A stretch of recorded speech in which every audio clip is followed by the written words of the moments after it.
Twitter CEO Parag Agrawal sent a flurry of tweets yesterday in a response to Elon Musk's move to put his offer to buy the company for $44 billion on hold until he had more information about the amount of spam accounts on the platform. Musk says he estimates at least 20% of Twitter accounts are actually spam, but Agrawal said the number is less than 5%. Musk tweeted over the weekend that he was going to run his own tests to determine the true number of bots on Twitter by sampling 100 random accounts that follow the @Twitter handle, according to Bloomberg News. The pause on the Twitter deal comes after Agrawal emailed staff and said the company planned to pause hiring besides vital positions and would potentially take back offers that were already out, and that 2 top executives were leaving.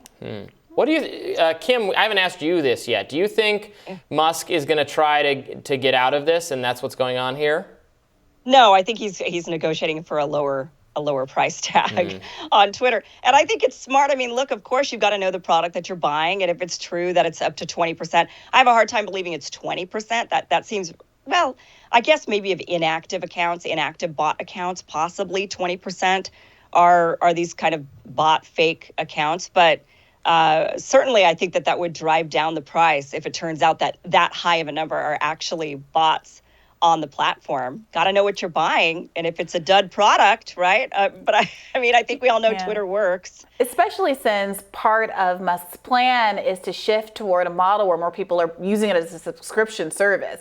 You need active users if you're expecting to make money off of people buying Twitter Blue or whatever these subscription services are to get you additional features, as opposed to using a kind of straight advertising model.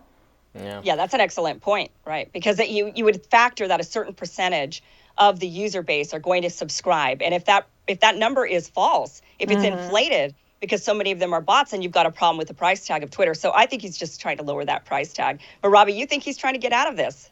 No, I don't know exactly what I think. I think there's a higher likelihood maybe than you think that the deal just doesn't go forward. It's hard to know. You're right. He could be doing exactly that.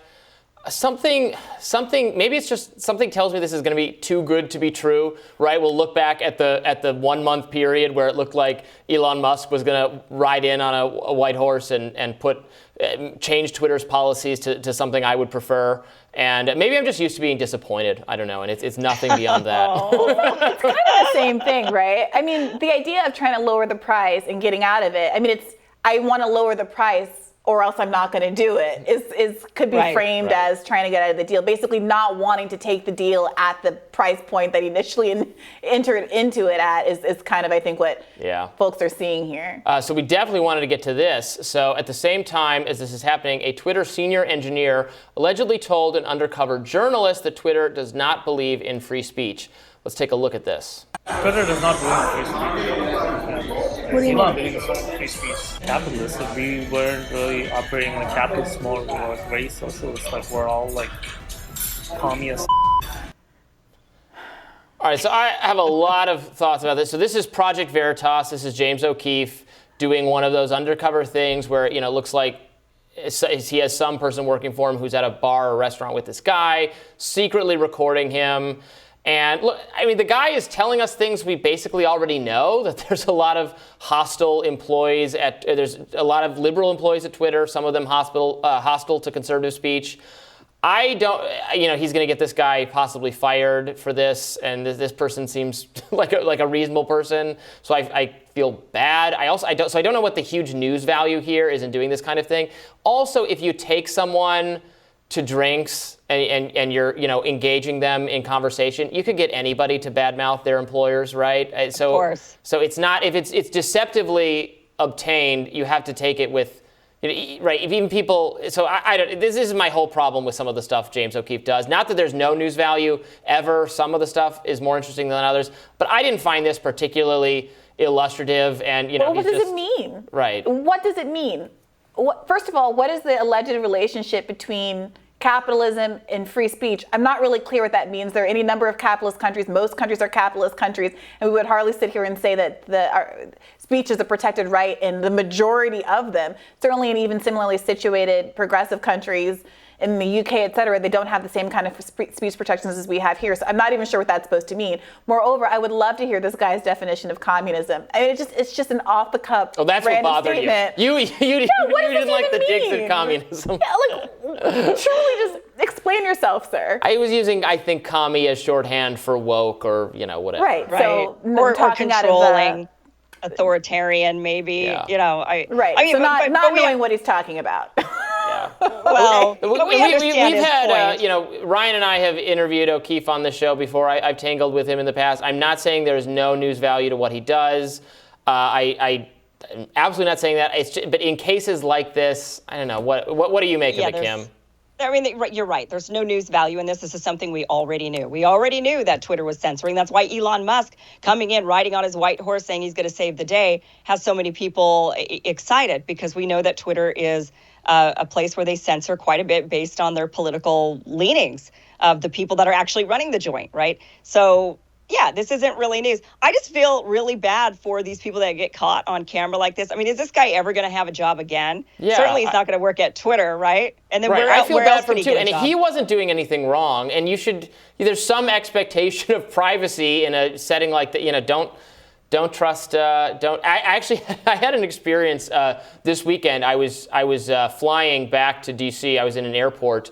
And I realized I was sitting like at a restaurant I was at the bar, and I knew one of the people there was another kind of like DC journalist figure, and I knew the person clearly thought his conversation, there's nobody around him in his vicinity who could possibly know the people he's talking about. I knew exactly who he was talking about, and he just went on his way, boarded his plane.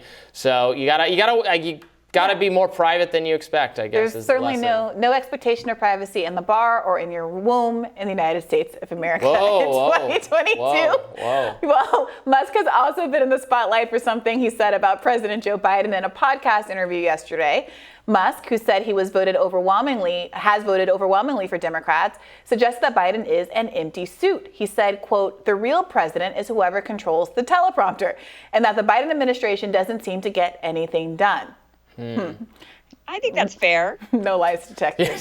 No lies detected. I mean, it just seems like that's probably an accurate statement. I mean, Joe Biden, how many times has Joe Biden stood up there and said, "Oh, I'm supposed to take a question now, or I'm supposed to leave now, or I'm supposed to do XYZ thing"? Like, who's telling you what you're supposed to do?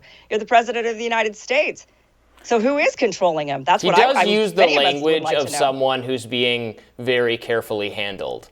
Is how he describes his interactions. It's that, but I also do think it's that he's Gaff Biden. He's Mr. Gaffs, and I think that he leans into it. He's I think gotten corralled by folks who say don't say this, don't say that, not because he's necessarily under more or less control, but because he is someone who has gone off script in destructive ways in the past. So he often, I think, feels a tension between what he thinks is right and what his political instincts are and what his handlers think.